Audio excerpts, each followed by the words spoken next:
আমরা পাকিস্তান। আগামী 12 তারিখে ধানের শীষে ভোট দিয়ে আমরা প্রমাণ করে দেব আমরা পাকিস্তান। আমি শুধু একটি কথা বলবো, সিংড়া থানার মধ্যে শেরকোল ইউনিয়ন, 8 নং শেরকোল ইউনিয়ন, এই শেরকোল ইউনিয়নের 2টা ওয়ার্ডকে পাকিস্তানি বলা হয়। এক হচ্ছে 6 নম্বর ওয়ার্ড, আর হচ্ছে 9 নম্বর ওয়ার্ড। কেন পাকিস্তান বলা হয়? কেন পাকিস্তান বলা হয়? আমাদের আগামী রাষ্ট্রনায়ক জনাব তারেক রহমান সাহেব,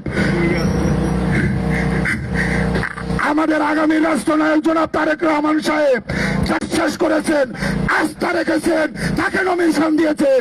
কত সঠিক না ভুল বললাম? সুতরাং আমাদের চিহ্ন, আমি বিএনপি করি আর প্রমাণ ধানের শীষ। সুতরাং আগামী 12 তারিখে ধানের শীষে ভোট দিয়ে আমরা প্রমাণ করে দেব আমরা পাকিস্তান।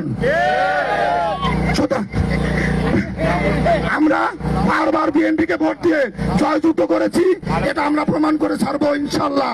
এ পর্যায়ে আপনাদের সামনে বক্তব্য রাখবে সিংড়া গণমানুষের নেতা, আমার আপনার প্রিয় সন্তান, অত্যন্ত বিনয়ী, নম্র, ভদ্র স্বভাবের মানুষ, আমার অত্যন্ত শ্রদ্ধাভাজন বড় ভাই জনাব অধ্যক্ষ আনোয়ার ইসলাম আনু ভাই, ধানের শীষের কান্ডারি। এ পর্যায়ে আপনাদের সামনে বক্তব্য রাখবেন।